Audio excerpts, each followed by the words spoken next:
Let's look at the serial in parallel out configuration of a 4-bit register. Again, the design is pretty much the same. So this is flip-flop 3, flip-flop 2, flip-flop 1, and flip-flop 0.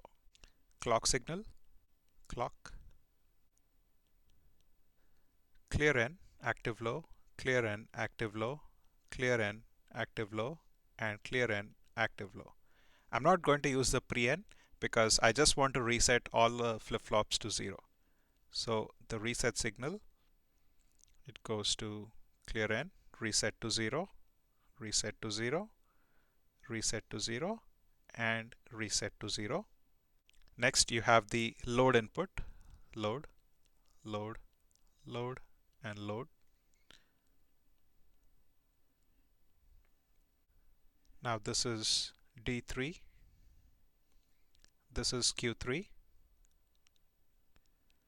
D2, Q2, D1, Q1, and D0, Q0. So in a serial in parallel out configuration, it's also known as the shift register. Or this is also known as the right shift register. You can also construct the left shift register, and a shift register looks as follows.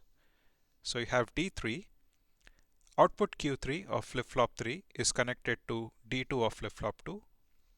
Output Q2 of flip-flop 2 is connected to input D1 of flip-flop 1, and Q1 is connected to D0, and Q0 is the shift output.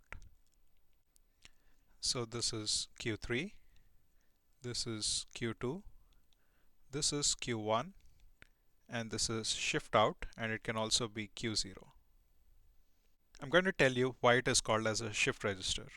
But first, note that this is a serial in parallel out register. Serial in because you're able to load only one data at a time or one bit at a time. You have no control over D2, D1, and D0.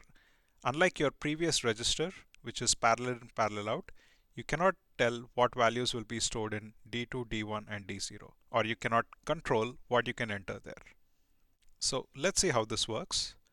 You have a rising edge, and reset is 0.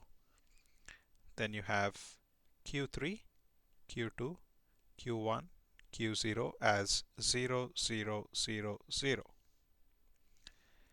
You have a rising edge of the clock, and load is 0, which means you are not able to load D3 into the flip-flop.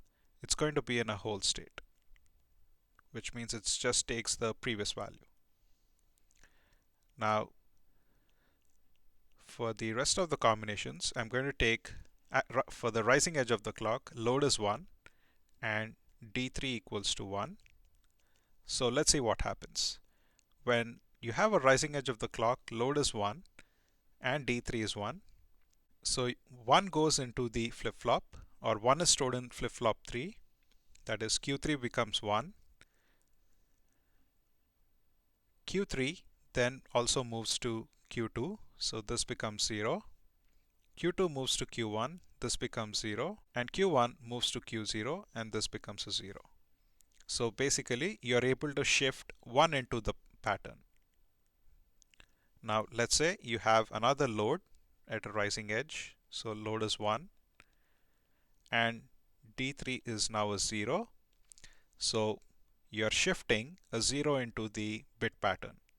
So 0 is shifted in, 1 is shifted to the right, this 0 is shifted to the right, and this 0 is shifted to the right. Similarly, let's say now you have load is 1 again, and D3 is a 1. So you're shifting another 1. So 1 goes here, this 0 goes here, this 1 moves here, and this 0 moves here. So this is how a shift register works. You're able to shift values to the right by 1. Similarly, you can also design a left shift register. For a left shift register, the flip-flops have to be interchanged. So this would be flip-flop 0, flip-flop 1, flip-flop 2, and flip-flop 3. And the input would be D0 and not D3.